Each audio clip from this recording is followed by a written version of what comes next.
Hello and welcome to Interrupt the Movie. Today we are doing The Return of Godzilla, one of our favorites. I'm Alex. I'm KaijuX. I'm Nagota. And this is Godzilla.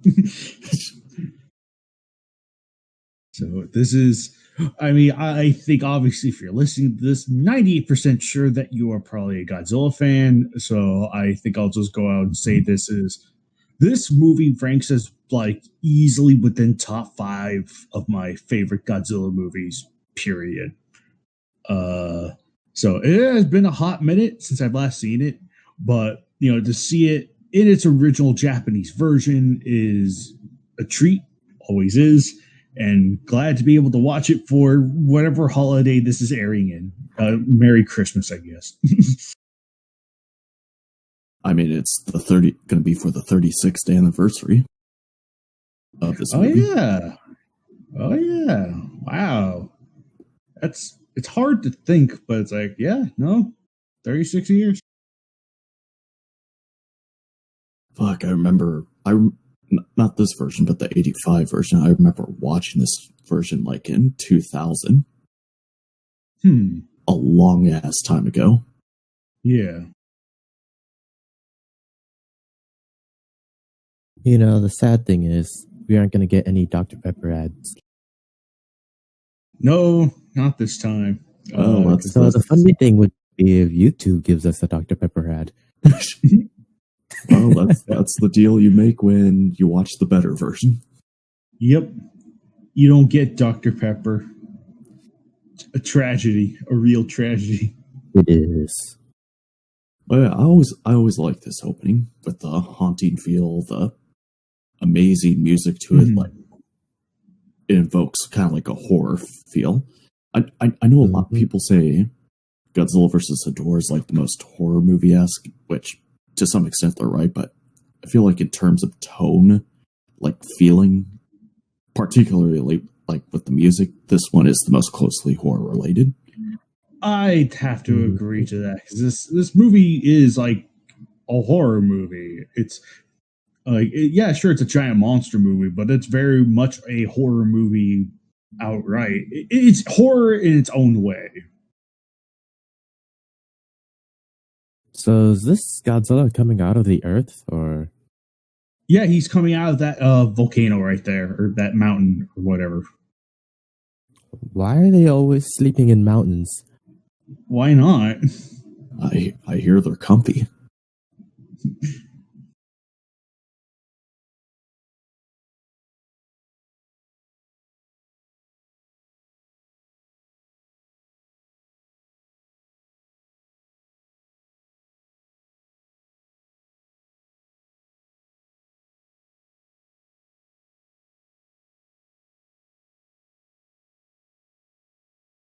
Oi!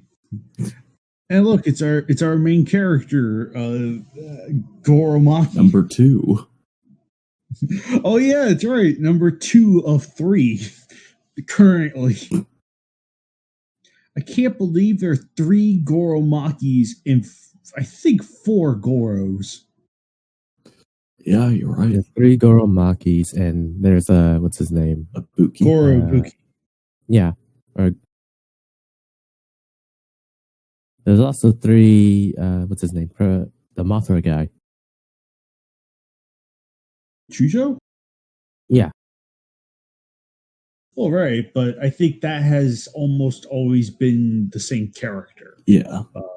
Like, don't get me wrong, 3 different appearances, like 2-3 different appearances across different generations, but it's still the same character. Whereas Goromaki's a bit more complicated in that there are 3 separate characters you can now refer to by saying Goromaki. And 2 of them are photographers. Yes. Hey, you never know. The one in Shin might have been a photography. Hey, yeah. Well, he was more into study of radiation bioengineering, but could have been a side hobby. Maybe it's just. Yeah, that's what I was about to say. Maybe it's a side hobby. How else did he get those pictures of Godzilla? Got me there. I love I really love the atmosphere aboard the what was it, the Yahala? Yaharamaru. Okay, yeah. But yeah, oh, that shot used to terrify me as a kid. Oh, No, yeah, I think one of this movie's strongest, like, strong points is the atmosphere. Like I said, like, this whole tension building sequence is really good. absolutely. Because it's like you see Godzilla. It's like if this is your first time seeing the movie, it's like you see Godzilla, and then it's like, what the heck? It's like, what the heck happened here? It's like, why are they sucked dry? It's like you wouldn't expect that, and you don't know what it is, and it like And bam, jump scare.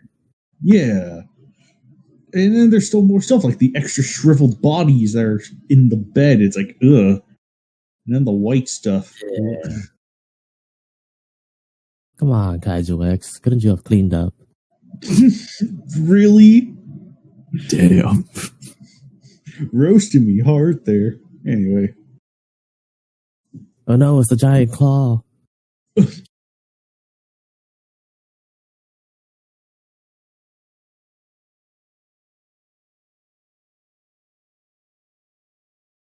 Oh no, bloody boot. Dang, there's so many extra bodies all over the place. I've never really noticed it before until looking back at it. Jeez. You know how much that has to suck? Just trapping yourself in a locker. You know, that would have been hell. With a giant creature, with a giant friggin' sea louse sucking everything dry. I'm stuck at sea, so no one will come and rescue you. Yeah.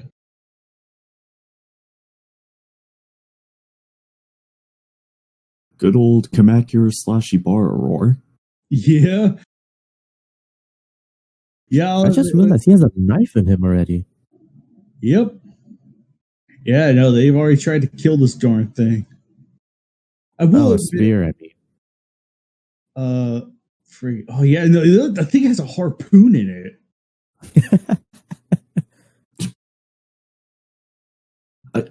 I think this was noted on like TK, like one of the articles, like a couple things 1985 did better. Yeah. They said they like shortened the sequence, particularly like when it was on his back. Yeah. Because that did not age well. Right. Oh. Yeah, no, I will like I think they shortened the sequence and they changed the roar of the Shockurus in the American version. I forget what was the roar in the American version. I don't think it was any specific monster, so whatever it was, it made it less distracting and surprisingly fit. But frigging, I will have to say, it's like I think in a way, this like while I don't mind having a little bit more Shockurus, it is somewhat kind of like after all the great horror build and tension, it is a little off-putting, just a little. I think in a way I think the American cut of the Shockurus sequence works more effectively in a horror sense. Yeah. So it's like I think it would have been better if the sequence was cut down. But at the same time, like again, giant monster enthusiast in me is happy with the screen time Shockurus gets here. So agreed, and yeah, I think it's just mainly the shot of it on his back that I would get rid of. Mm-hmm.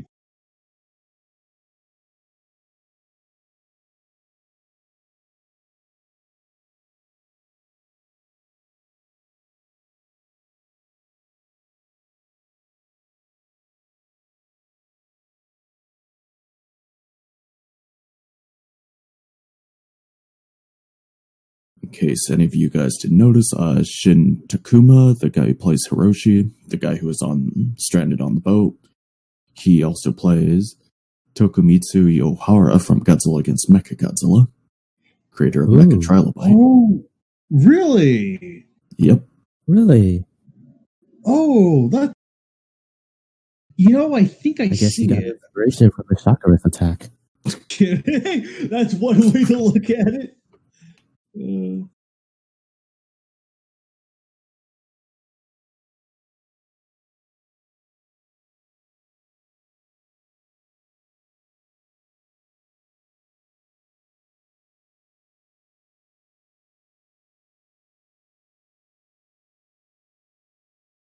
little boy, I can't be bothered with you right now.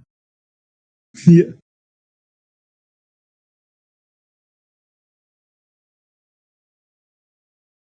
Little boy, that sounds like a girl. Anyway.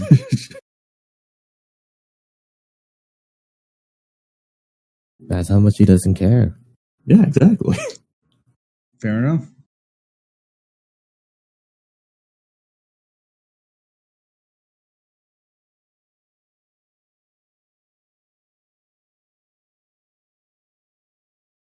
Yeah, no, that is. Yeah, no, that totally is Yuhara. Holy crap. Yeah, no, I think I see it. I literally see it as like, Oh, yeah, I see it now. That's tripping me out.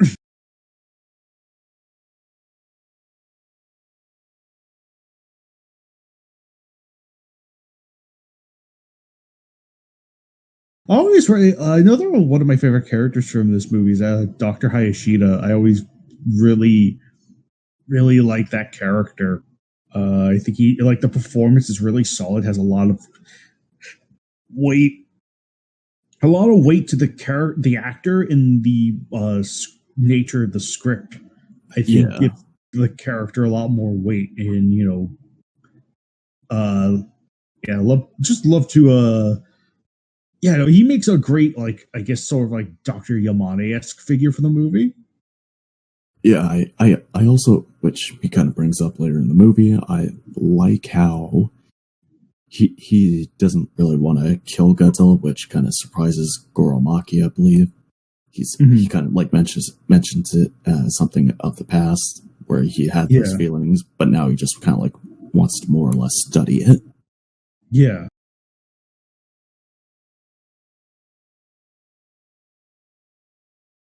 And I believe that character was originally going to be played by Akihiko Harada, but he tragically passed on from lung cancer. Mm-hmm. Well, it would have been nice to have Harada take on a similar role. I think in a way, I guess it was a blessing in disguise that we have. I forget the name of the actor here. His name slips my mind, but the man we got for Hayashida now, I think, just works too well. Yeah. Something that comes to mind. Apparently, the chakras got that big by drinking Godzilla's blood. So technically, would other things drinking Godzilla's blood turn them into giant monsters? It's sort of like classic radiation mutation kind of thing, so I suppose so. Yeah, the actor you're thinking of is Yusuke Natsuki, and I believe he was also the detective in Ghidorah the Three-Headed Monster. That's what it was. Yeah. Oh, he's Detective Shindo? Yes. Yeah, I knew I recognized Hayashida. Like, I knew Hayashida's actor appeared in another Godzilla movie. I just couldn't remember which one it was. But it was Ghidorah. It was Ghidorah.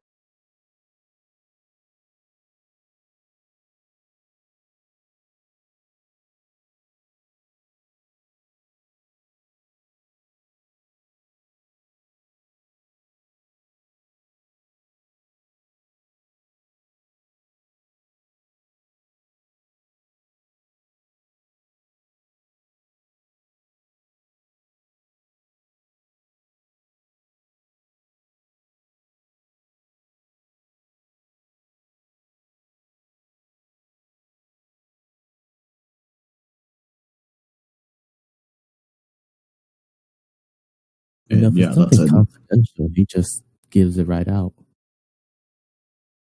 Yeah, I was going to say that's actually an interesting angle. It's like, yeah, we should prepare ourselves, but we can't say anything because look how much destruction and panic that caused 30 years ago. Yeah, exactly. Mm-hmm.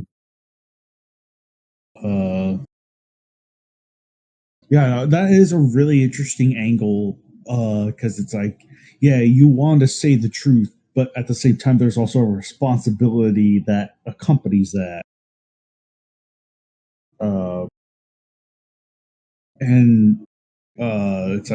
It's like, what do you do when a giant monster appears? And one more specifically in this case, where it's already made its presence 30 years ago. It's like a taboo.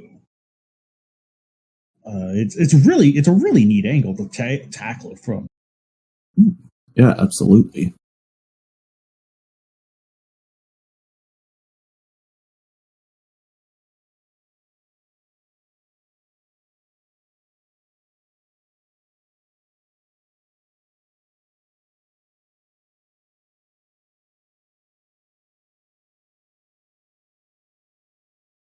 Bioscience.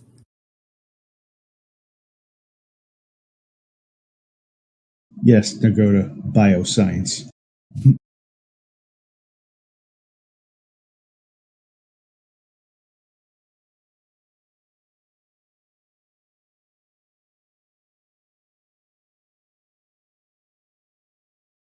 To quote from a farther in movie, you never know, Godzilla is a gold mine of science. I had a feeling if 85 got its wish, like being a full-on comedy, I wouldn't be surprised if they did full 80s and they had Gormaki walk in on Yoshida just like doing a whole bunch of cocaine. Probably. I wouldn't be surprised.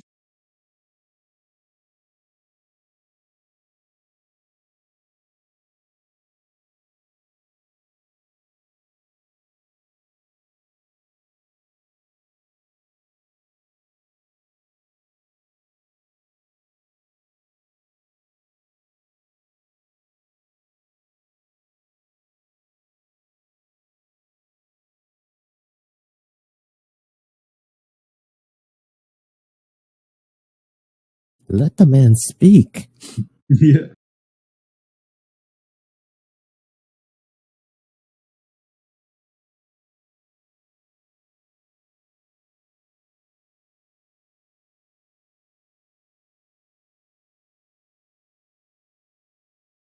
Very direct with the dialogue, the metaphor right there. Don't you just love how everyone's talking about Godzilla when it's supposed to be this big secret in rooms full of people? No kidding. I imagine they're the exception, not the rule. Yeah. I mean, even in the editor room, when those three guys were talking to it, you can see in the background there's just a guy peeking through the doorway. Oh yeah, totally. Fun fact, that actress is also the same one who played Erika Shiragami in Biollante. Really? Yeah. I was surprised when I first made the connection. Wow, wait. No. No. You could look it up. I'm going to look it up. I can't believe that this is the same girl that turns into a big plant monster. Oh my gosh.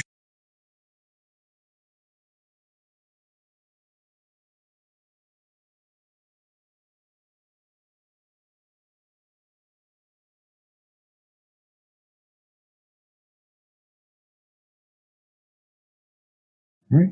So let's see. Erika.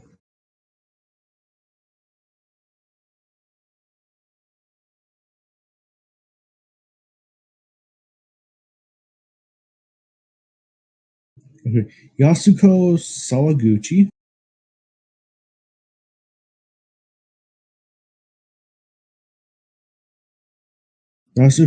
Holy crap, you're right. Told you. Yasuko Sawaguchi. Wow, I cannot believe that. I cannot believe that. This changes my headcanon forever. Wow, that's crazy. Wow. So who's going to get to that KWC idea first, you or Nagoda?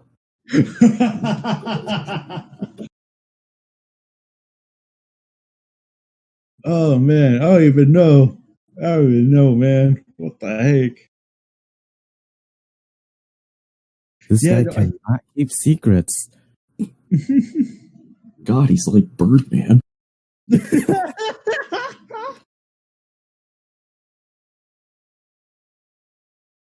Wow, that he was spilled Godzilla to her. Yeah, even though he's supposed to keep this darn thing a secret. No, it's just like with me and Bacon telling him all the secrets. which I totally didn't do. Yeah, how dare they keep a sibling's love away, even though I just wanted for a scoop. Yeah. I'm a scumbag like everyone.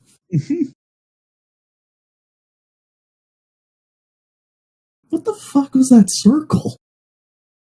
Great question. What was that? Did she just? I don't even know. He might have stolen his wallet. Okay. I mean, why else would you walk around behind someone like that suspiciously?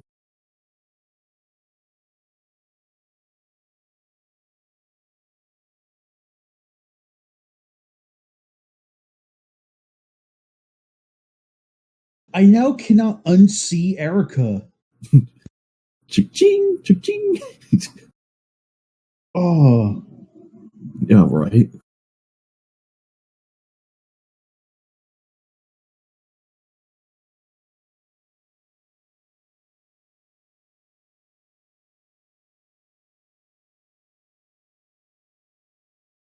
All that for a picture.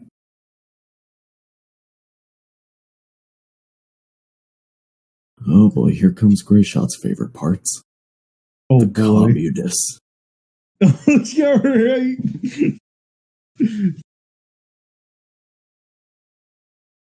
Yes, indeed. His favorite segment. But if anyone else likes this segment of the movie, does that make them communists too?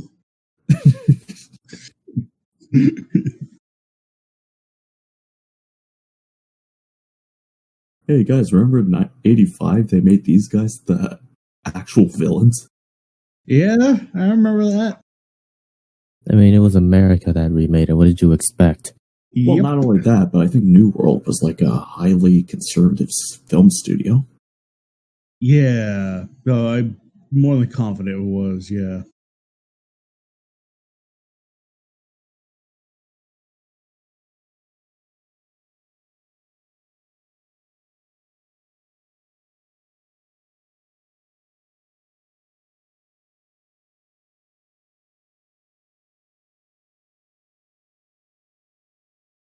This is interesting to have an actual Russian spoken part. Oh yeah, it really makes the movie more like authentic. International and authentic. It's also a little bit harder for me to gauge how well they're acting. Like I imagined, maybe as stilted as something relative to like, Americans in the others movies, but this it seems to work here, so I think they're doing a pretty solid job. Yeah, I would say it's serviceable. Yeah. Something to think about. They said it couldn't be a whale because it had an active sonar. So does that mean Godzilla has this built-in sonar? Yeah. I mean, I wouldn't see why he wouldn't. He's an aquatic creature. It's just never. Most of the movies don't highlight it though. It's just sort of there, but it would explain how he sort of gets around. You don't need eyes when you got sonar.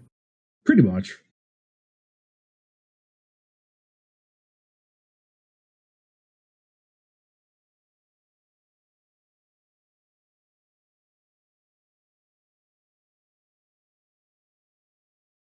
Oh, that's great. That's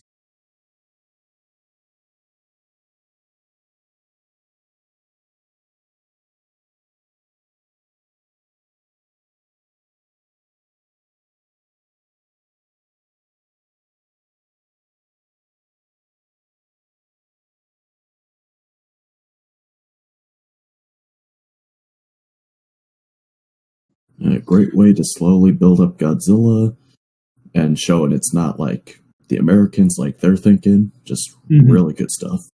Oh yeah, no, there's a lot. Call me a communist. This is a great scene. Well, it's a great scene because communists are getting destroyed. That's true. Before that was what a great suspension building bit right there. Like, it's very much like, the heart of the movie is very much the Cold War and the and what was going on, especially from Japan's point of view in the 80s. Like, my gosh, it was turbulent.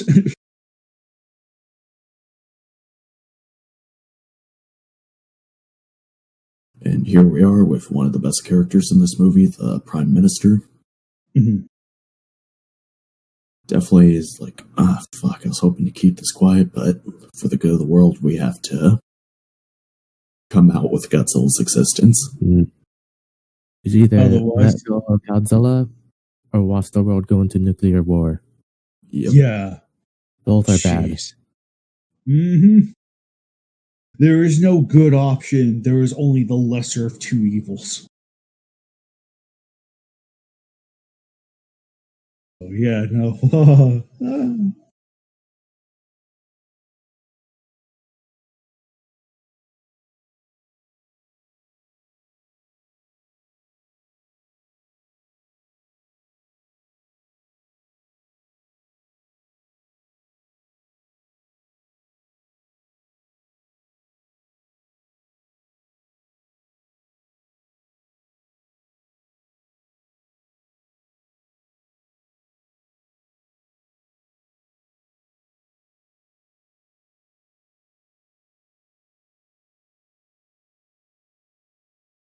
Obviously, I think it's going to be fair to say that this movie is going to be compared to Shin Godzilla for its heavier political themes. In my opinion, I think which one does it better is somewhat subjective. I know Alex has a different take on it since you're not a huge fan of Shin, but I kind of appreciate the different, just a different sense of conveyance. Like this one has a lot like more, sort of like the more traditional storytelling weight with and just the presence of the Cold War is very much here with this one. And I think it works very effectively for it. Whereas like Shin Godzilla, it's definitely I definitely I think Shin is more technical. Like I think you really get a sense of how the Japanese government sort of operates in Shin. But here it's sort of like here it's more narrative driven, and Shin it's more technical driven. That's the way I see it. Yeah, you do bring up a good point. Yeah, obviously, I think I love this movie more because it kind of fits to more of my interests. Like, again, both are heavily political, but yeah, this one's it's more narratively driven. We kind of get more character defined, or characters who are actually more defined. Mm-hmm. And it's not just people sitting in a room, which, again, that's not like the whole problem. I guess my problem with Shin is that they're saying how would a modern day Japan, like as a whole, would react to Godzilla. So that's kind of like my disappointment. It's like we only get it from like one angle, with the exception of like the military in one scene. Mm-hmm. While here, I feel like we get multiple different angles of Godzilla during the Cold War, not just with Japan, but with the Soviet Union. Right. There's this one too also like better evenly distributes sort of like the perspectives. You get a lot of different perspectives from a lot of different people in this. And even the different characters themselves have their own sort of personal views of Godzilla. Like, Hayashida's bit earlier where he was driven by revenge and hatred, but has let that go and just wants to understand him. Yeah. Shin is definitely far more Japan. I would definitely say it's like more biased to Japan. Not to say that you don't get snippets of other things here and there, but it is definitely much more Japan or Japan the United States. Sure, you get German, a little bit German spruced in there, but it's like they're not too focused on. Which, yeah, I think I guess in a weird way, more humanity would have done Shin Godzilla's favor. Which I think, which is what 84 definitely has, for sure. I feel like it has more humanity, whereas Shin feels a lot more technical, very technical. And I'm a guy that loves his technical stuff, so it's like, and I think that front, I am very much able to wholeheartedly enjoy Shin as again, ranks up there with this movie as one of my favorites. So just because it simply takes a different approach, which I think helps. I think with Shin, it helps distinguish it from Return of Godzilla in that sense. Just how it operates, how it portrays the events from a different perspective. Oh yeah, So, I wouldn't want Shin to be a carbon copy of this movie. No, I think we can all agree on that. yeah.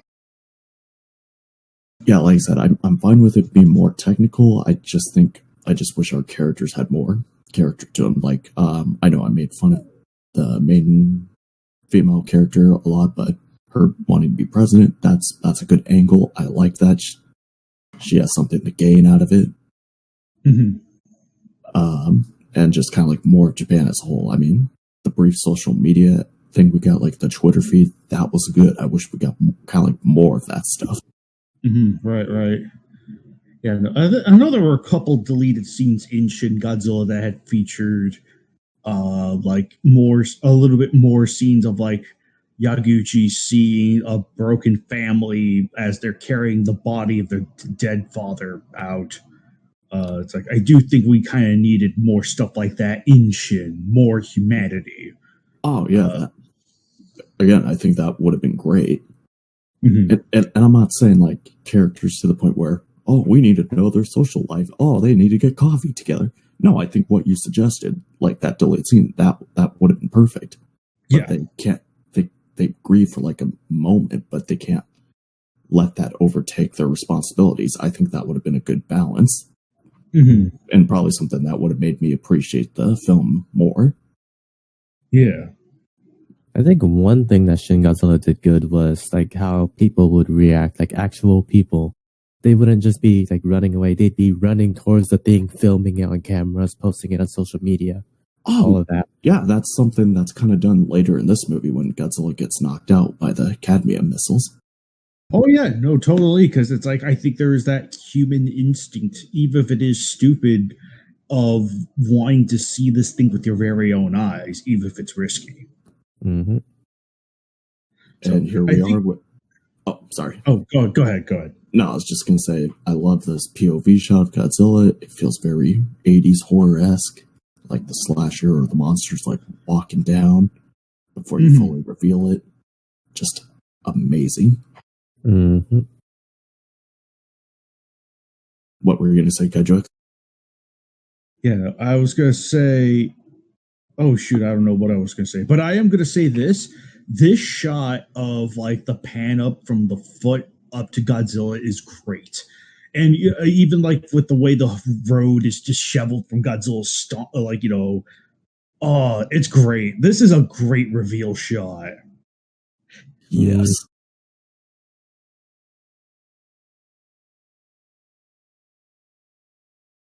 So here he is, the big boy himself. Before you get like this is a great. Oh, yeah, no, like the decision to make Godzilla more 54-esque in terms of presence and power was a very wise move. Mm-hmm. And I think people generally seem to have their own issues with this particular design. For the Cybot variation used for brief, sparse scenes, I can get that. But I think the actual suit looks fantastic. Yeah, fully agreed. It's like, yeah, I think this is a strong design for Godzilla, but it's like, yeah, there's certain shots like the close-up where it just looks derpy and kind of... It slightly takes you out of this horrifying design, but other than that, this is a great design. Mm-hmm. Like all the minute movements of the facial movements and stuff is just nice.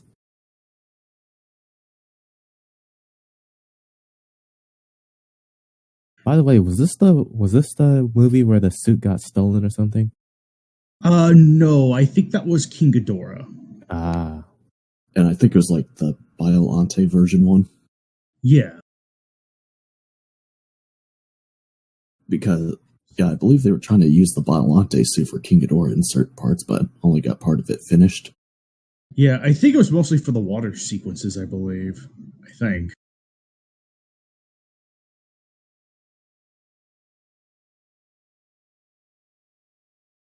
And again, the music is fantastic here. It really helps make a lot of these sequences.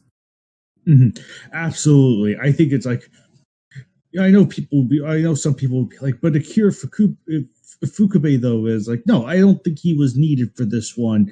This one's tone works a lot better without Fukube's music, in my opinion. I think I forget the name of the composer, Kojiro, I think.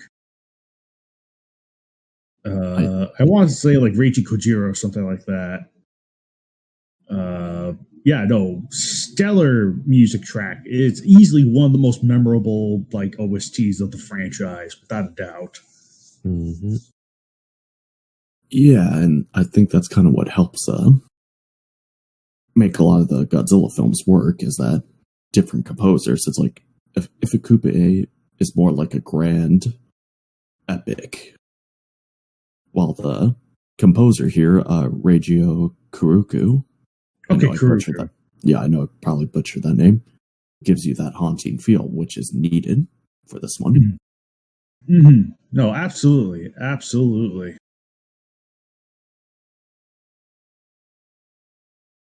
And destruction sequences, my gosh, these are really good. My gosh. I do believe Takoichi Kawakita provided as assistant special effects director on these. I forget. I don't recall his name being on the credits, but I could be wrong. Yeah, I know he wasn't in charge of the special effects of this one. He was more involved with Biollante and beyond, but yeah, no, this is a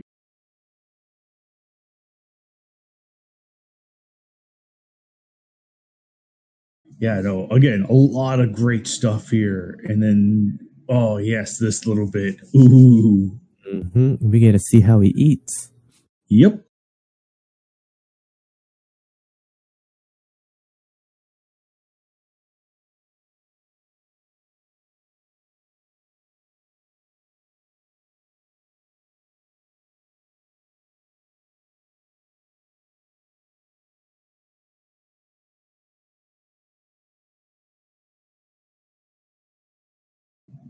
Oh boy, the one plot element that gets ignored for future movies.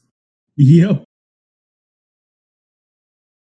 Technically one of two, I guess, but definitely this one is like more shafted. It's like you could have just used that more often. Or at least explain it away, saying that no longer affects him. Right, like maybe Godzilla just sort of grew numb to it. I mean, like King Ghidorah had him like mutate further, so you could have used that as the excuse. Yeah. Imagine King Ghidorah being drawn away by birds. Gosh darn, I cannot unsee Erica now. Dang it. Again, I'm just waiting for whichever one of you two does it first.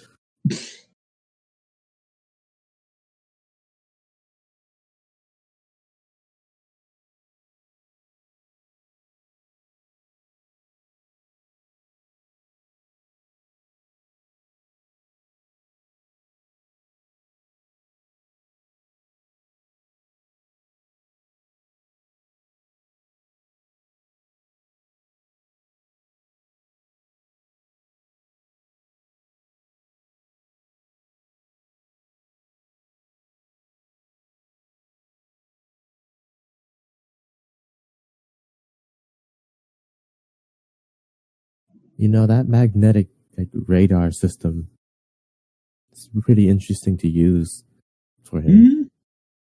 Yeah.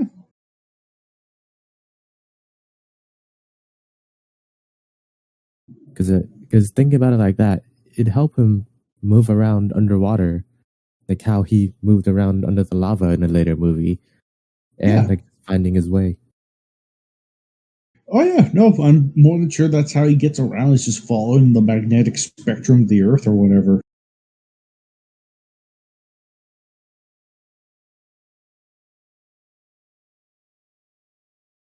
So I think we all here know about the film that preceded this and what was to become the Return of Godzilla. I feel like now that Godzilla's appeared, we could safely talk about it.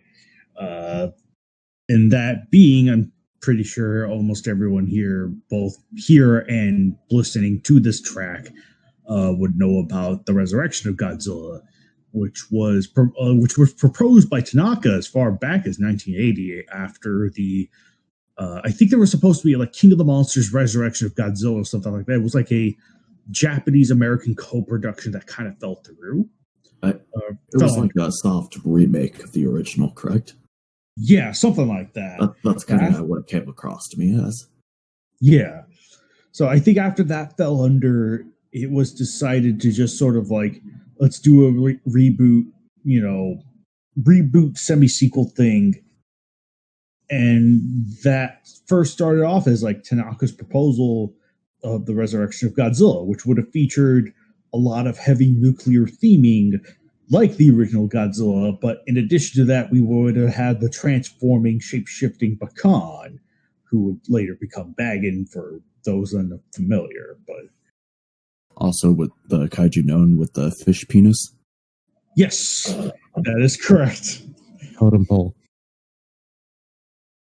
He didn't quite have the totem pole at this phase in development, though, but it is still very much like, transforming, shape-shifting creature, which was derived from a completely different film, Yamatai Kingdom, which was also sort of like scrapped in the late 70s. And then obviously I think Bakan was repurposed for the resurrection of Godzilla, or was going to be before he was scrapped.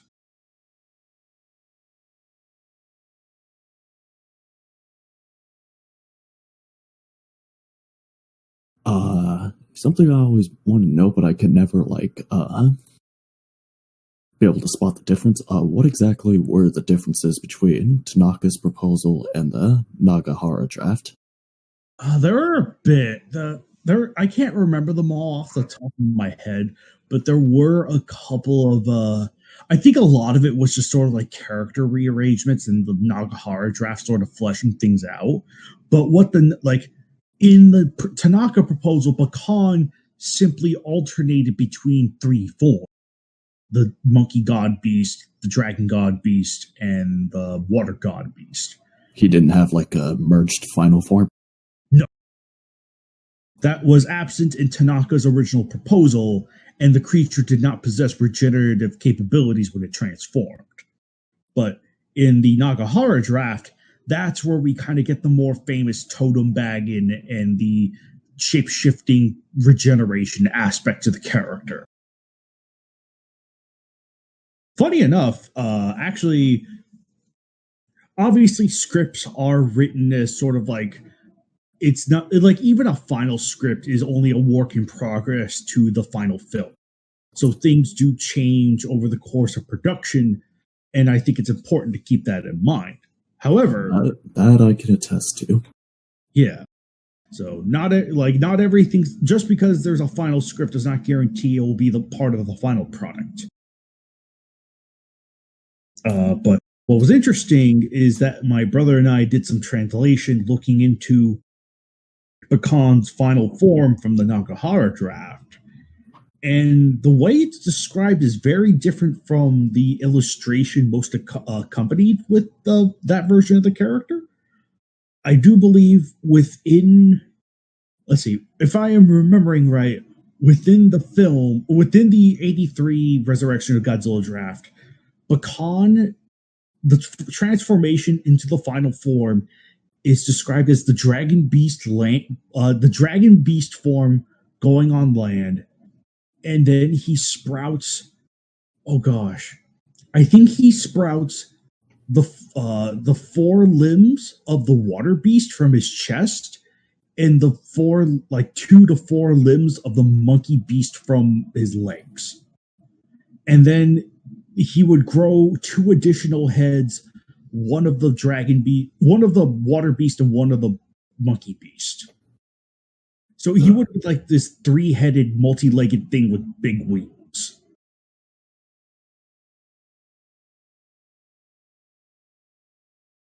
That would have been something.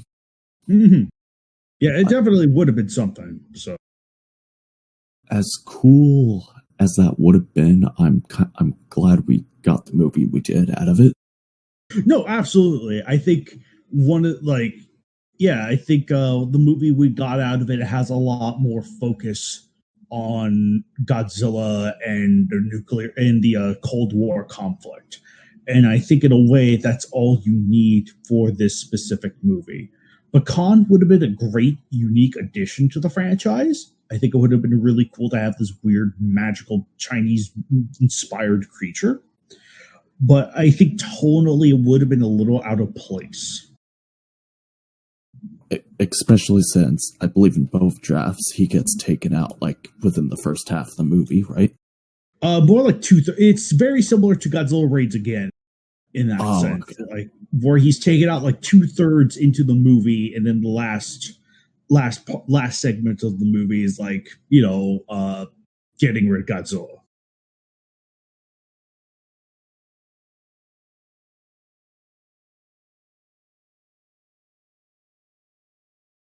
Man, the Russian guy's about to cry.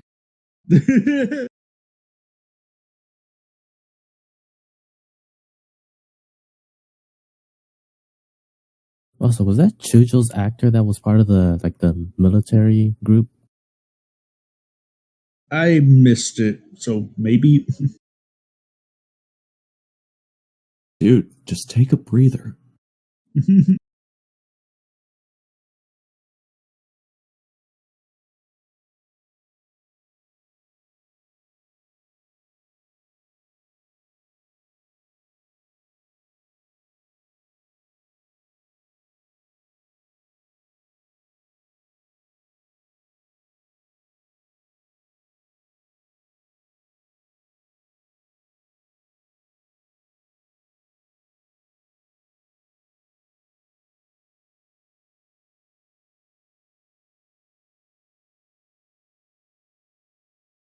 Yeah, see, this is great. Not too long, not too short. Just they say what they need to say. Yeah, like for this kind of like angle. Mm-hmm. Oh yeah, no, totally. It's expressing different perspectives on the matter and how to tackle the Godzilla problem. So, and all the precautionary measures taken to ensure that, to try and find the right way out, or as best of a way out as you can.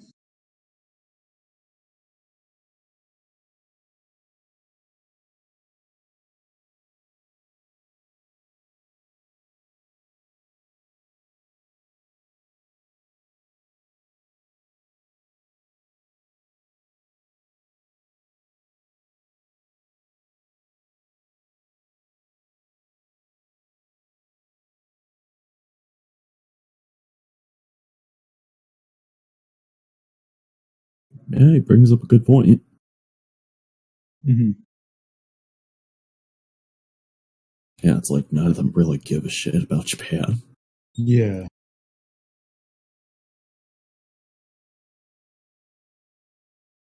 And something that kind of like parallels into Shin, where all the countries just see it as their own way to prove their dominance. Yeah, absolutely. Not in like within their like borders, but on a foreign country. Mm-hmm. It's like, oh no, we're not bombing you. We're just trying to help you. Yeah, but we're totally for that still. Exactly.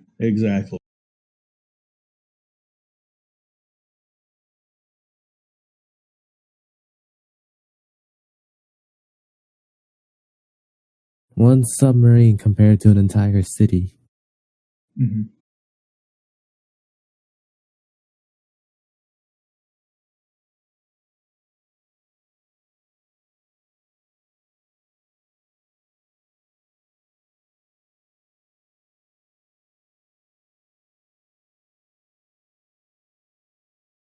No, I'm sorry, sir. Did you want to get nuked first?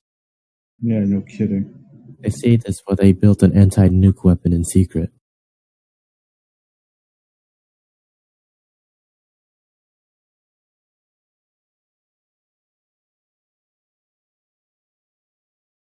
Burn. Yeah, I think he's actually my favorite character in the movie, the Prime Minister. Oh yeah, no, this version of the Prime Minister is great because he's like a great combination of sort of like like he's definitely very competent at what he does. He makes sure to, but he also very much like understands sort of like the pressure that's put on him. But he does what he needs to. Oh, definitely.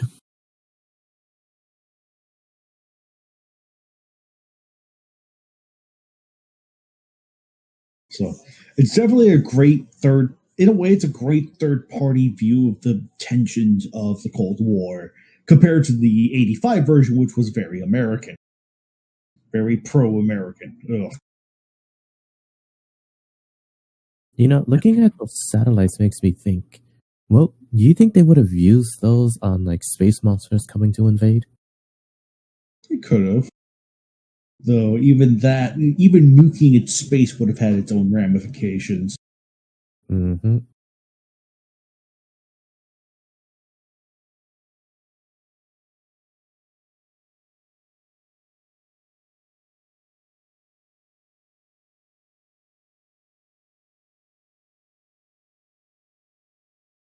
Q 2014 with San Francisco.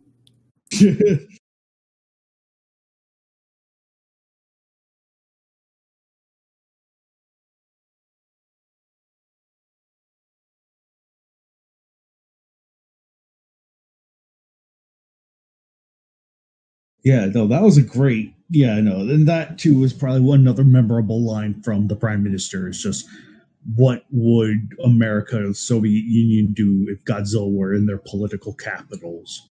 And it's like, yeah, no, you. It was a great way to prove that point. Very great. Exactly. Definitely, yeah, this is definitely in my top 10. Mm-hmm. Top five. Okay, top five for me personally. Top 10 for me.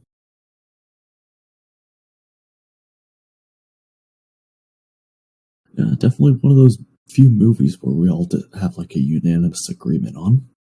Mm-hmm. Right. Despite the fact that it's like lower on a lot, I think a lot of the people that rank this movie lowly are either the like camp value enthusiasts or those that had seen '85. Yeah. Mm-hmm. Or Or just those who care about monster fights. Yeah, Mm-hmm. monster fights. Monster fight.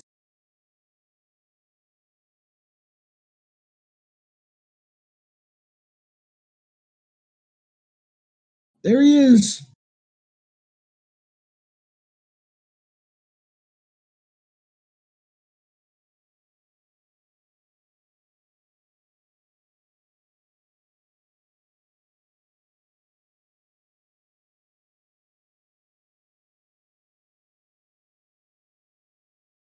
About what they're gonna say before they do the press conference.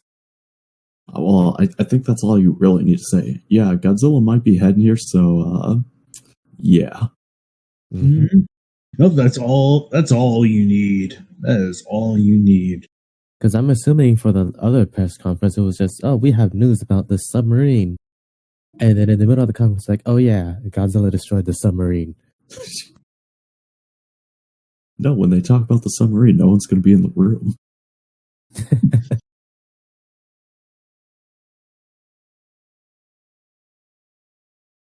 Wait, is that a piano? Or they gotta make the noise somehow. I guess so.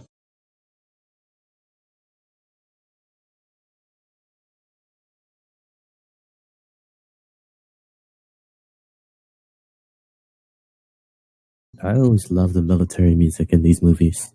Oh yeah. Agreed.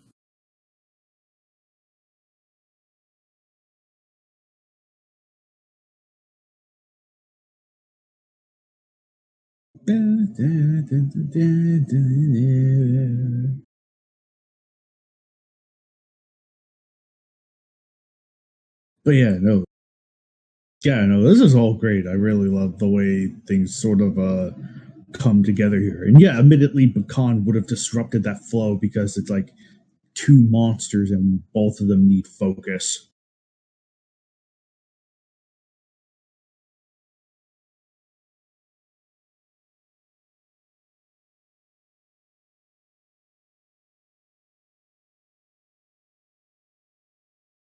And as far as I'm aware, since I am the manga enthusiast, uh, I don't think I think the adaptation for I'm not sure if there was ever an adaptation of the Return. Oh yeah, there was. Yeah, there was. Yeah, that's right. It was later adapted into the Terror of Godzilla from Dark Horse, which itself was a colorized adaptation of the manga of G84, which, Ooh. to my understanding, don't feature many changes. It's pretty straightforward. What I will say, and this is strictly based on what I've heard, so take it with a grain of salt, but I do believe in the manga version of either a manga version of Biollante or something. I think it is mentioned that Mickey's parents died during the 84 attack. Is that where that information came from? Because I heard of that. Yeah, I can't say I remember where I heard it from. It might have been a manga. It might have been some official source material. I don't know as of now. If that's the case, then that makes Mickey's character even worse.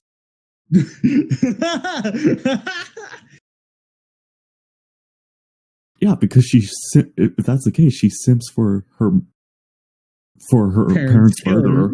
Yeah. Oh lordy.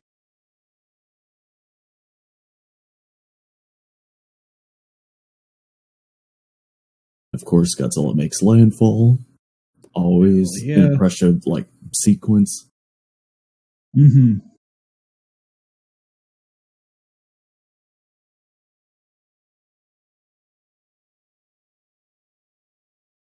The friggin' geez Louise, all the crazy pyrotechnics going on here is jeez.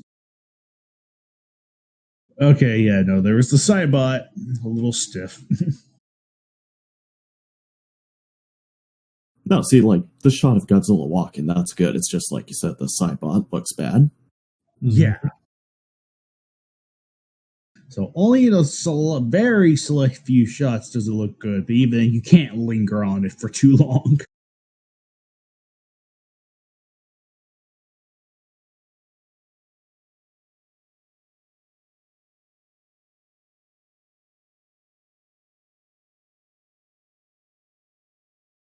And of course, here's the biggest obvious change in the 85. He originally, as seen here, he's trying to stop it, but in the 85, he's purposely setting off the nuke.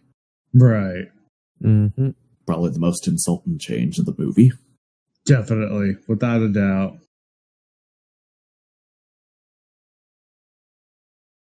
Yeah, it's also great too, in this context, that it's technically Godzilla setting off the nuclear weapon.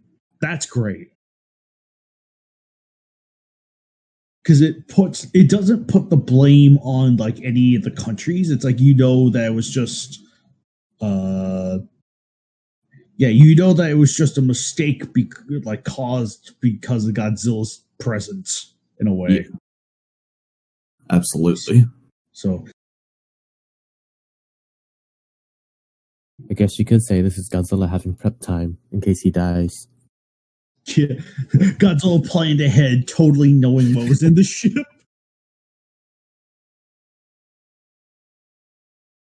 And of course, like Mickey said, he has feelings too.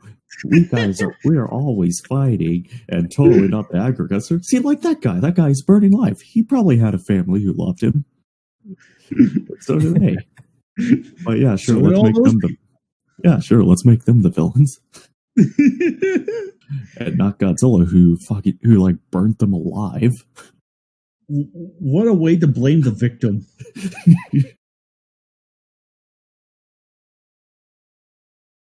He's almost there.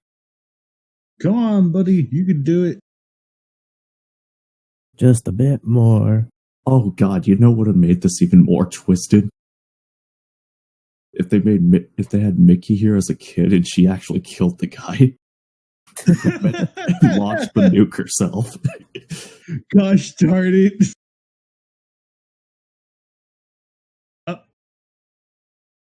I completely forgot that happened. I was like, why doesn't he stop it? And it's like, oh yeah, no, it literally like blows up from under him. He just dies.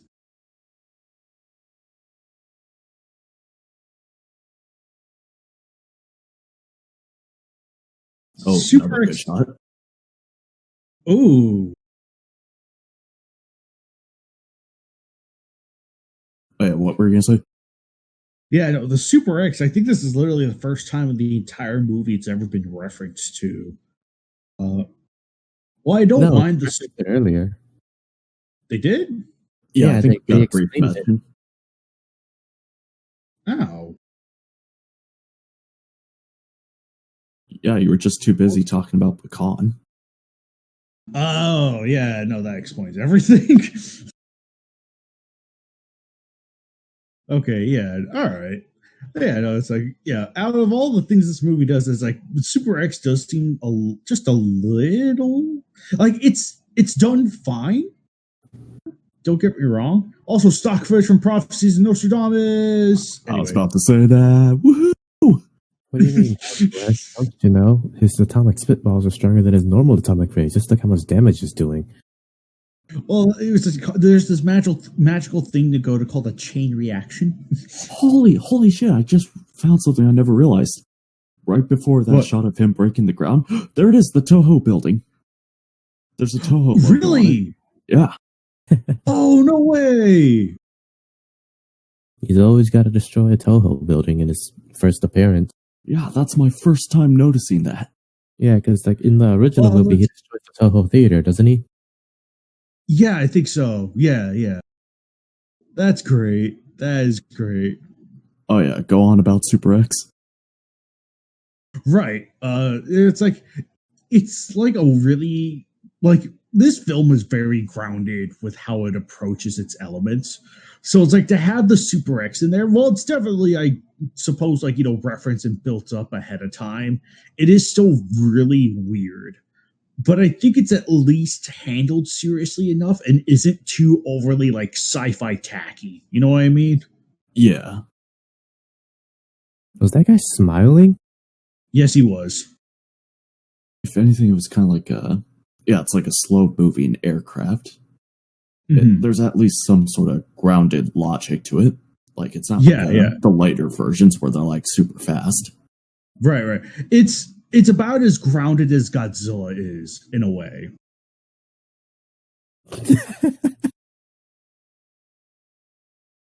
That just simple like drop.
You know, something to think about. Why didn't they just leave the helicopter there? It's a good. Well, I guess it just couldn't afford to just stay there forever. I guess. Well, that wouldn't have really mattered anyway because they weren't able to get past the certain door because the building went into lockdown. Oh yeah. That's right. That's right.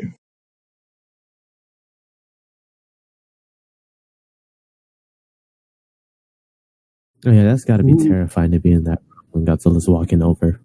Yeah. Oh yeah.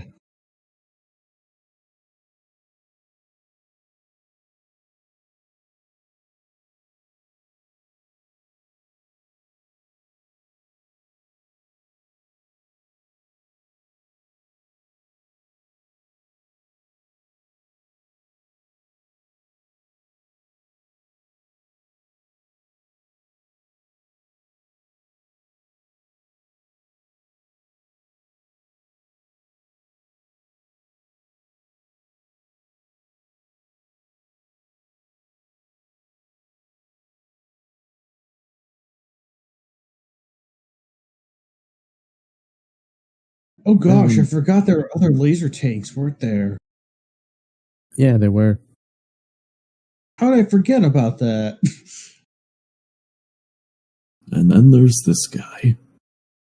Oh yeah. One of the weirder additions. I mean, what else are you gonna do? Giant monsters coming, free food everywhere. No one's gonna be in the restaurants. It does help that there are other perspectives, like this guy's going to take advantage of everything. It's like, hey, no one's here. Just pig out. You know what? Enjoy life. It's a feast. Like, he's not strongly plot relevant, but at the same time, it's like, I think he has his contributions later, but it is interesting to see just, again, another perspective.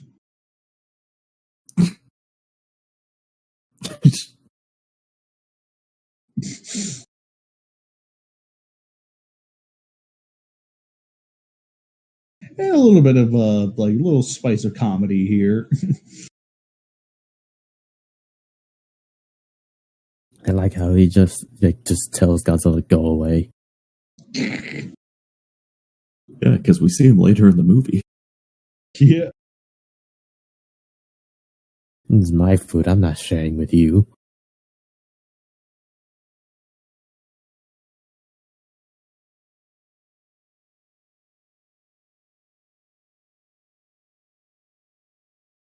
That's some loud static.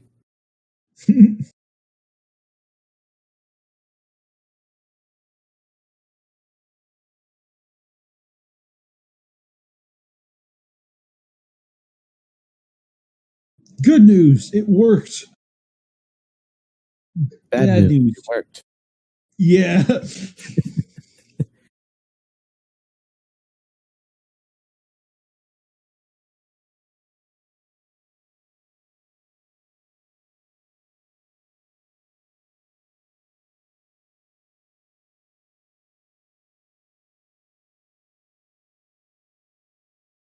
Okay, yeah, I think there was like a minor edit that I remember seeing in '85. They Really? cut out the beginning part of the laser hitting Godzilla, and instead the laser hits the building, and that's what prompts Godzilla to get out of his trance. Thus, the tail hitting the building. Oh. Yeah, so it's like they cut out that beginning part just to make him more incompetent. Oh, no kidding. I mean, I don't know about the incompetent part, but considering how it's America first. Yeah. Use the elevator when a giant monster is attacking your building.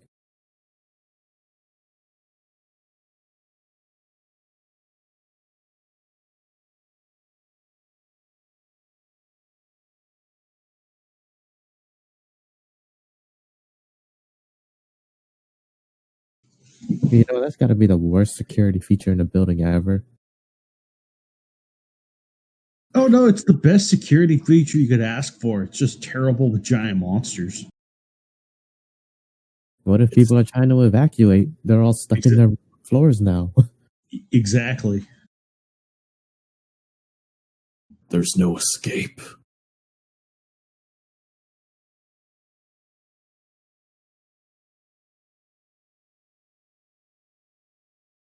Is there a stick in the top of the camera?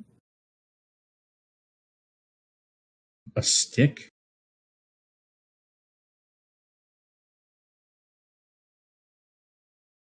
Yeah, I think there was like something on the camera in that scene earlier. Or maybe it's just my version of the movie. Not that I saw. Because it was in like the top left corner-ish area.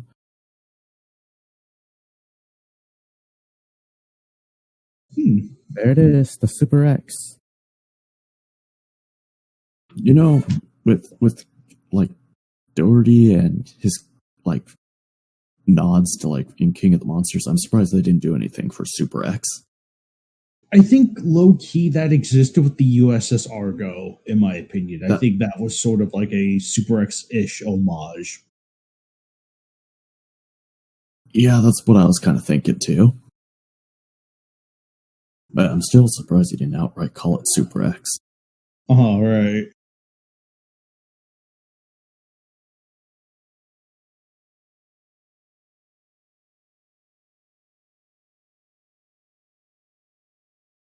Where did you get the crowbar from? Did Somewhere. You clown?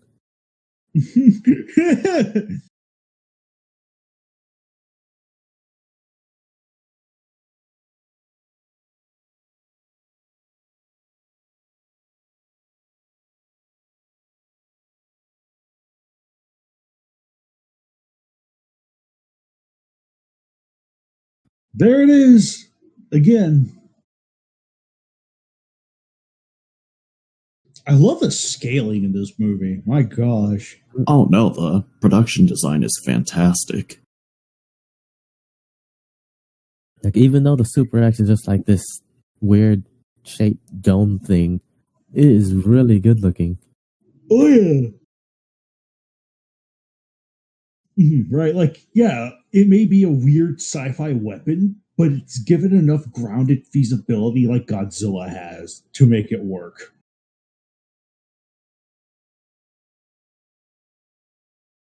Also, like, they remembered this other weakness from another movie.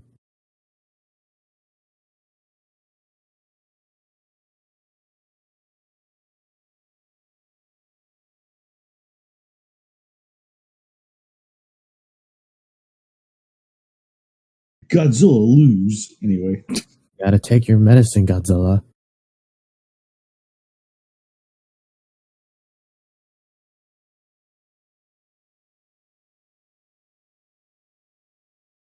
Okay, so that's 2 cadmium missiles. Now 3.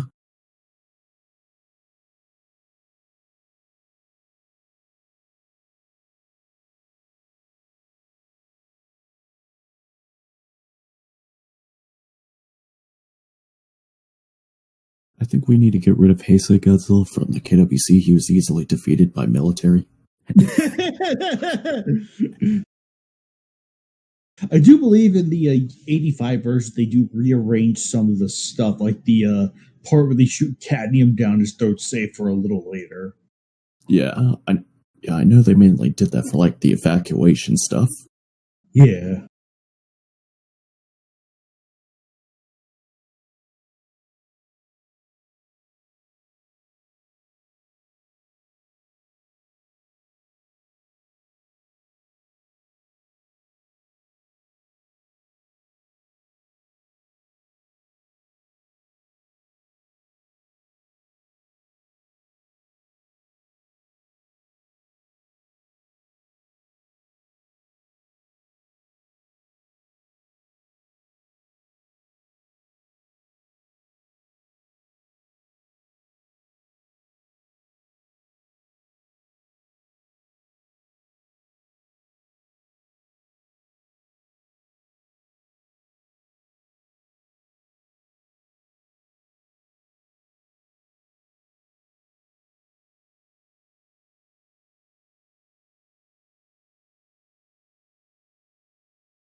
Oh boy, where's the clown music?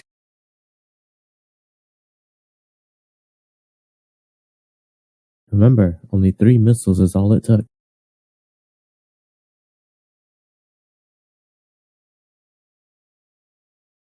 He's still able to kick with that atomic ray. Oh, that's a cool shot. That was a really cool shot.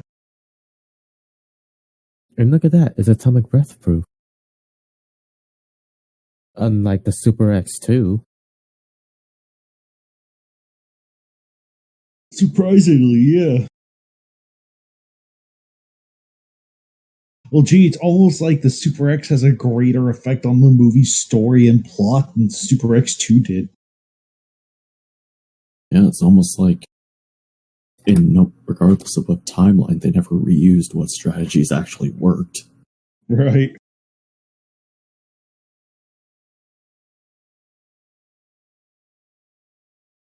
I was going to say, I'm surprised that given the logic that Godzilla was influenced by sonar, that the Futurians didn't use the same supersonic frequency on Godzilla. But then I remembered they're idiots, so. good old Chuck and Fuck. By the way, that sealed door is more damaged now. Were they hitting it with the crowbar? Probably. You know, I always forgot it was a crew of 4, not a crew of 3 for Super X. No. Oh, it's a crew of 4. At least I know how many people I can use in it now. Nagoda hastily writes that down in notes. Yeah, no, they're the people gathering around Godzilla, despite the fact that there's a nuke almost literally overhead. Mm-hmm.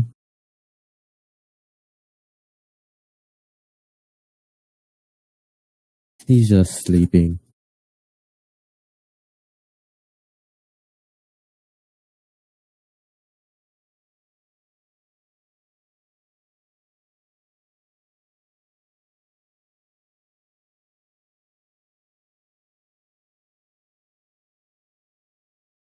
Yeah, if I remember correctly, these shots were used earlier in the 85 cut. More or less use them as evacuations for Godzilla's attack. Yeah.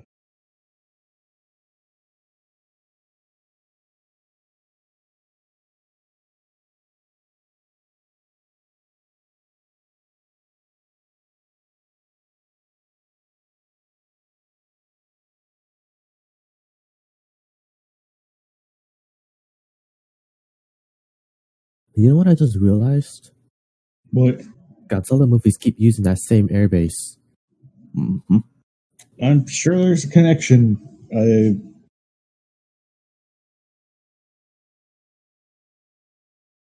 Oh, that's gotta hurt. I actually do think this bit, or at least I think it's the subsequent bit where Hayashida leaves the helicopter, or leaves on the helicopter, spoilers, and Naoko and Maki are left behind. I think at least that general idea was kept from the older Resurrection of Godzilla drafts, I believe. Oh, okay.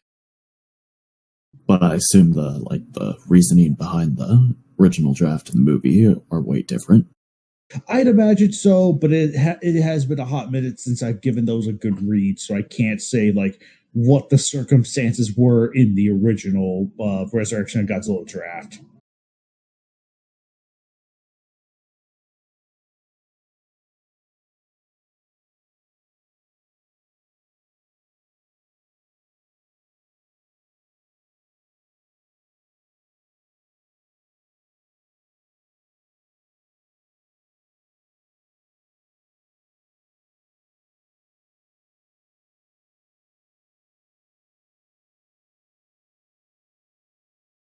You know, I'm surprised that didn't just break the window upon impact. Well, it's because it's meant to be like sticky glue, and then it blows up.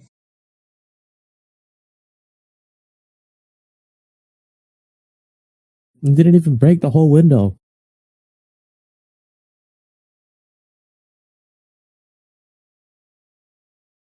Man, that's as useless as Cake Bomb.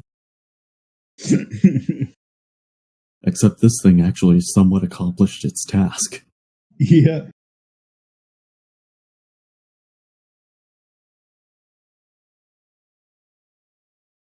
Come on, at least break all the glass. You know how sharp and dangerous glass is? Don't worry, it's sugar glass. It'll be all right.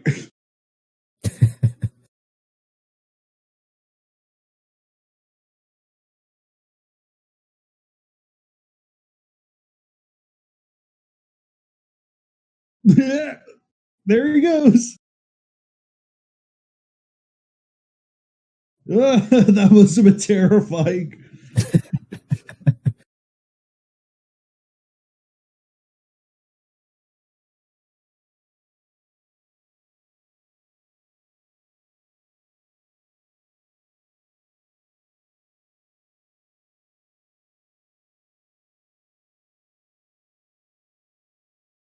Why didn't they just do it like that?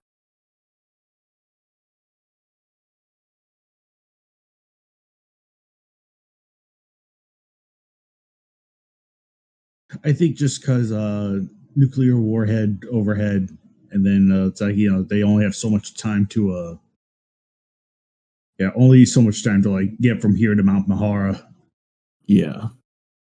Yeah, but they sent a guy in instead of just sending the thing down by itself, like this time. That's true, but Because all they did was only rescue one person here.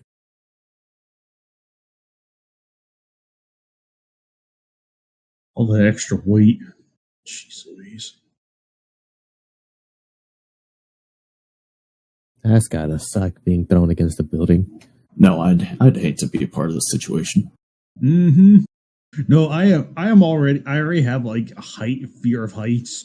So it's like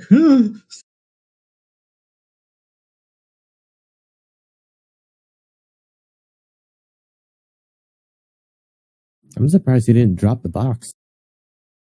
So I guess if you're like hanging a couple 100 feet in the air, you would be holding onto that thing really tight. Yep. You would have to have really bad butterfingers to let that thing go.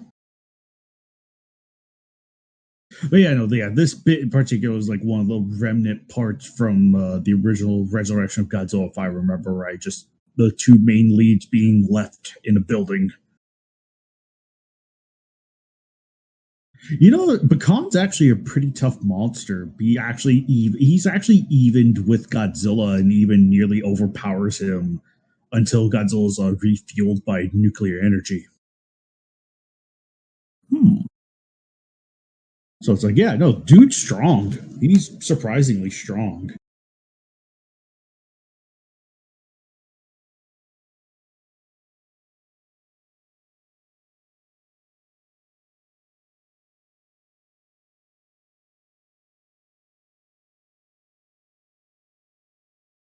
This tense music. I know.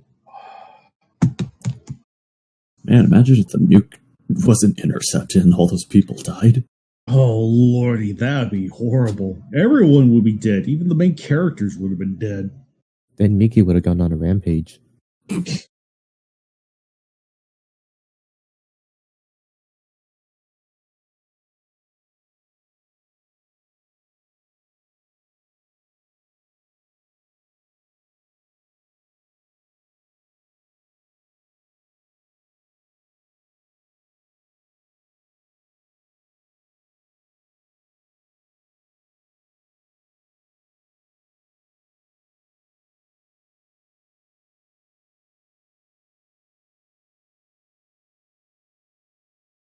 Yeah, you're supposed to be a plant monster. This is just your ascension into plant godhood. Don't worry, a little bit of extra radiation will kickstart the evolution. And an explosion. Kiss, kiss, kiss, kiss, kiss. They blast it. They're just gonna hug.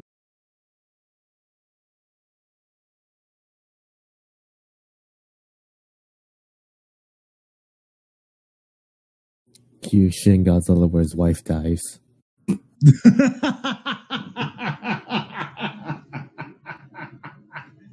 Okay, settle down, Palpatine.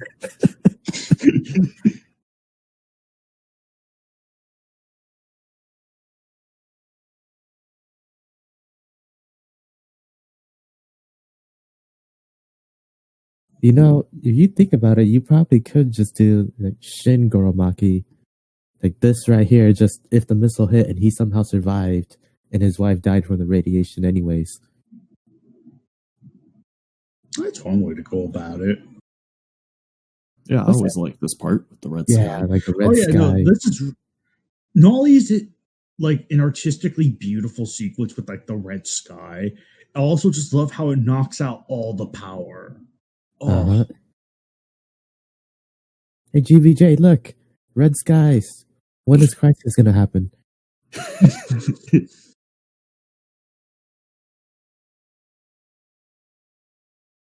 I didn't know Godzilla was gonna fight the Anti-Monitor. Oh, there's an idea. Crisis on Infinite Godzilla Earths.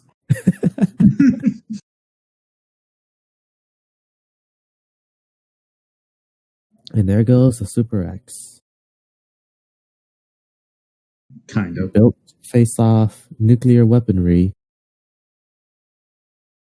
And it falls to a nuclear weapon attack. Well, I mean, it's like the EMP from the stratosphere, I think, would do a number.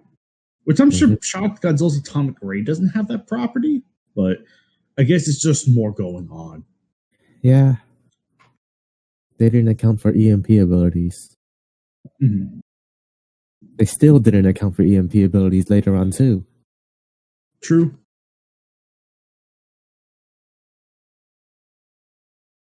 Hey, yeah.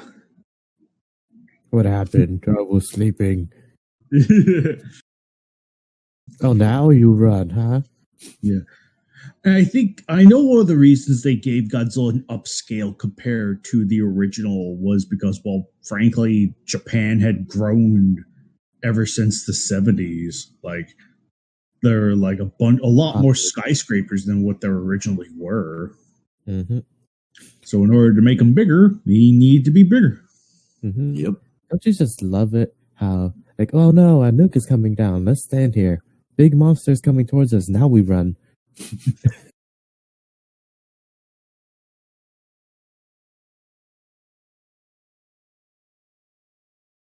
Also, the Super X is small compared to Godzilla. Oh yeah. No, it's not that big. That's why it's a slightly... They only had 3 cadmium cells. Wait, are you serious? Yeah, it was just 3. Dang. They said they're out. Holy crap. Wow. I mean, don't get me wrong, there will only be so much ammunition, but still, that's... I mean, it was probably like a rush order or something like that. Oh, probably. They probably just don't have cadmium shells on hand. No, absolutely not. Though they didn't destroy it.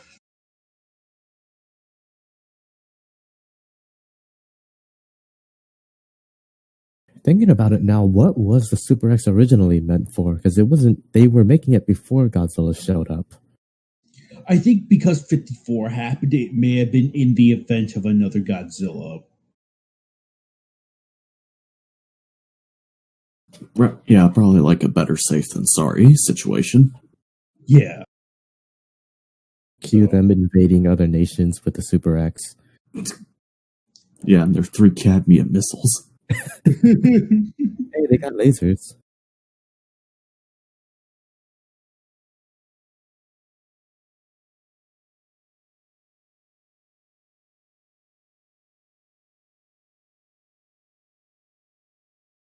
Oh, yeah. Oh boy, here's KaijuX enjoying the death and destruction. Yay! Well, Nagoto's enjoying it too. Well, I expected it from him. KaijuX isn't enjoying it as much because it isn't a virus doing all the damage. Gosh darn it!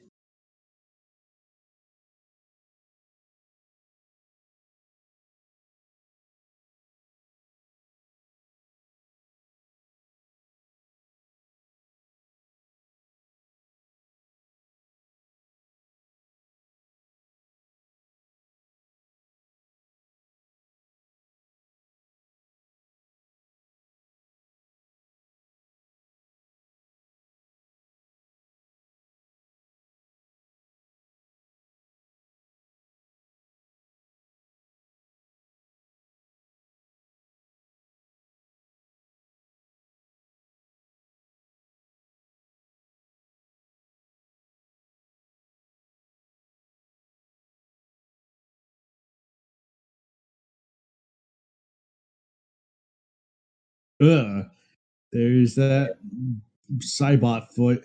Ugh. Oh man, Bacon would have loved that. Wait. I just realized they are blowing Godzilla's like skin cells off of him. Yeah. How do you think they get the samples for Biollante? More stock footage. Yep.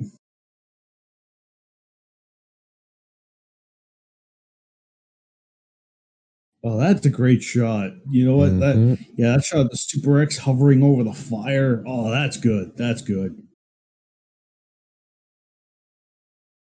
Oh, hey, look. Plot time.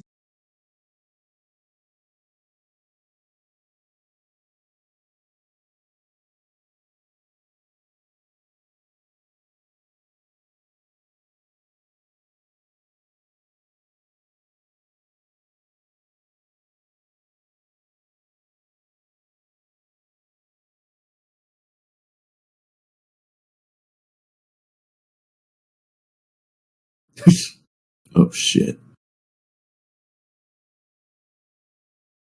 You're either going to look down or you're going to look up front. Or you can just look up. I think looking to the front is a lot worse than looking down at this point. At this point, absolutely. Ooh.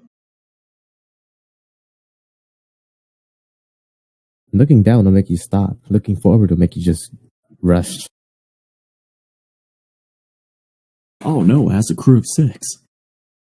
It has a crew of 6? Oh, Yeah, it does. Yeah, the 2 pilots and then the 4 controlling the weapons. Okay. Oh, I have so many people I can use now.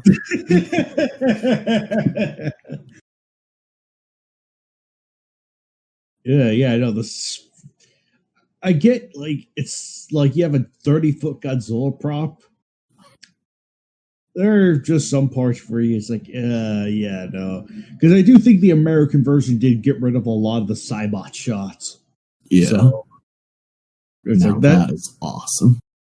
Yes, easily one of like the strangely one of the more satisfying friggin' Yep.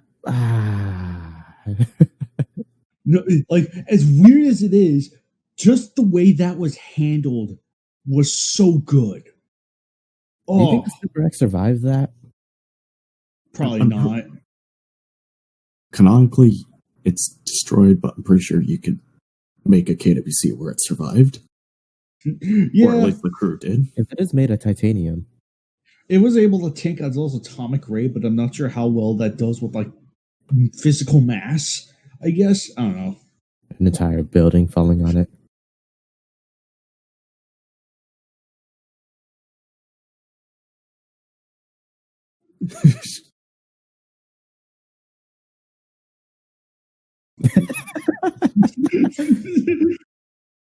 Now, yeah, like going way back to what I said about it being like horror-esque. This part in general screams it because he's going after the 2 main leads like a slasher. Yeah, this guy is great. He yells at Godzilla to get away from his food and yelling at him for faking his death. And he stole a briefcase.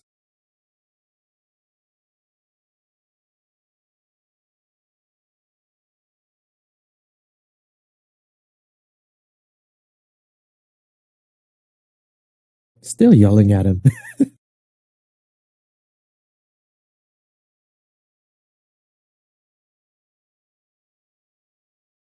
why you just fall over and die?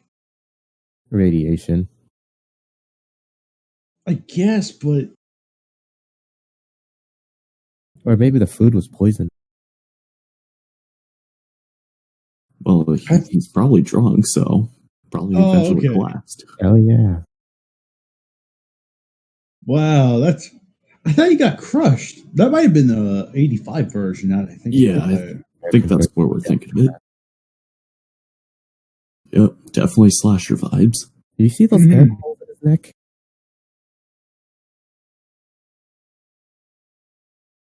Surprisingly, no. But yeah, no, like the straight up like slasher horror stuff. Oh yeah, I see him now. Those are air holes, right? You mean his gills?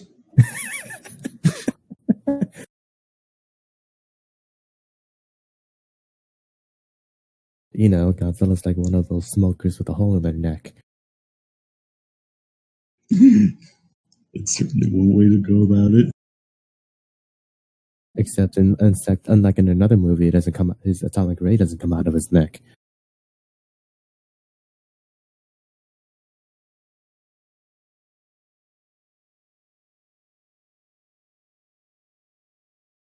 That signal is loud.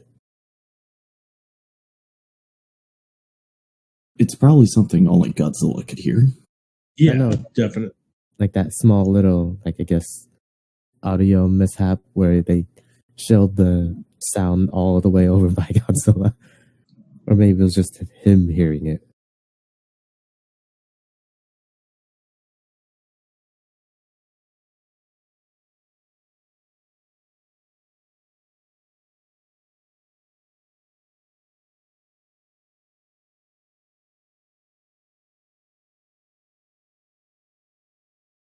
How is he gonna get there? Helicopter? The power of Christ. All right. Plot armor.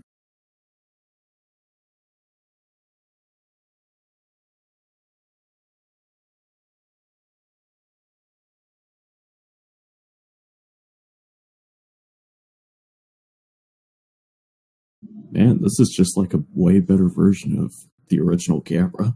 Both go to Mount Mahara and get trapped. Yeah, but except this one somehow is like strangely more emotional punch. Mm-hmm. Because they aren't And more sending believable. space in a big rocket. And there wasn't a crazy kid. Yep.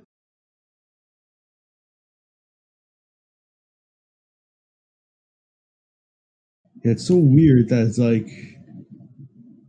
oh, this shot. Oh, yes.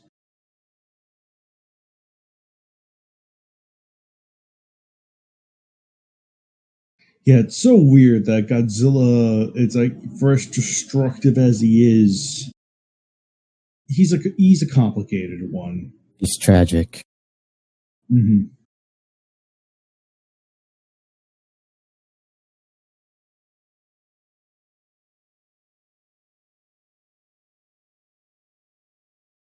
In a way, I do think the American narration for Raymond Burr does help. Would have really helped like make this scene a lot better, in my opinion. Oh yeah, It that's really like one of the few good things about that version. Yep. Mhm.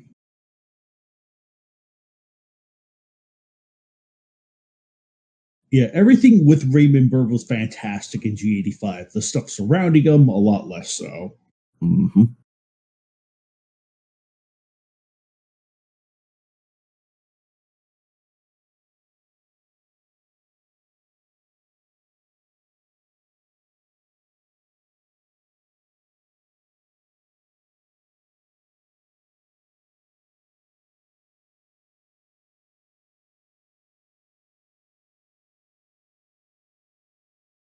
And now for tragedy.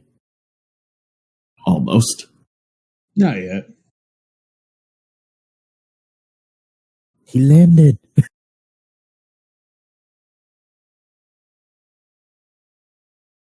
No wonder why he becomes cat-like in a different suit. Yeah, he's literally dipped in magma for 5 years.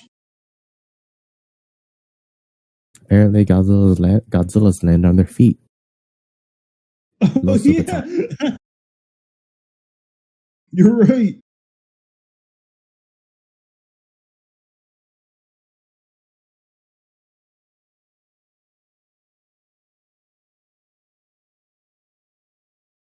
Now see that one side pot shot is fine. Yeah, Mm-hmm.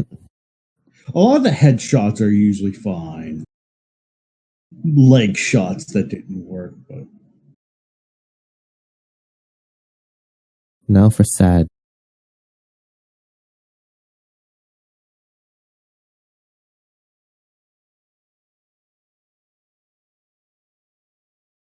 You know, this is one of the better endings of a Godzilla movie.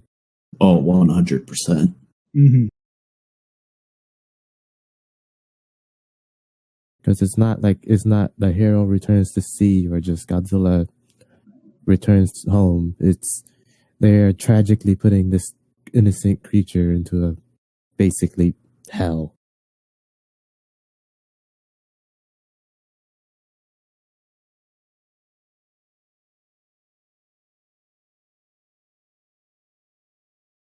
Yeah, and there was also an extra scream in the Japanese American version too, which I think helped the scene a lot. Oh, Yeah, I think I know as a kid, the scene made me cry. Oh man.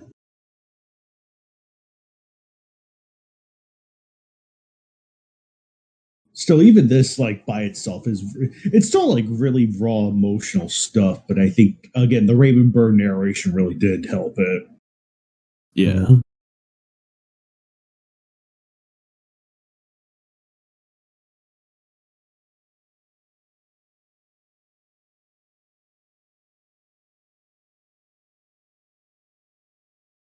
The life of Heisei Godzilla starts and ends with tragedy. And here comes the worst thing about this movie, the song, which does not fit at all. I do not mind this song. Like, sure, but I think that's just the typical Japanese thing of like completely off-putting J-pop song or whatever. Yeah, it feels way too happy. I mean, it's part of being a toku, don't you know? Like, sad things happening is ending on a sad note, and then suddenly happy music. It's happy music with sad lyrics too, so that's why I don't mind it. I suppose that's true. It's the Evangelion route where you have happy sounding music to depressing lyrics. So now that we're in the credits, what do we? I said at the beginning, this is within my top 5 favorite Godzilla movies. The Japanese version specifically, not so much the American version, though that does have its nostalgic value to me and its highlights. But yeah, no, I think this ranks like it's tied with Shin in terms of what I like, with Gojira being the only thing to surpass it. Yeah, I'd say this is definitely my top 10. One of my favorites. What about you, Nakota? This is like I can agree with that. It's like one of my top 10s too. By the way, the lyrics to the song "Goodbye Godzilla." Yep. Yeah, it's literally telling Godzilla goodbye for now until we meet again. So. Oh, that's the end of our commentary check. We'll see you next time for Christmas when we do the original Black Christmas. Hooray!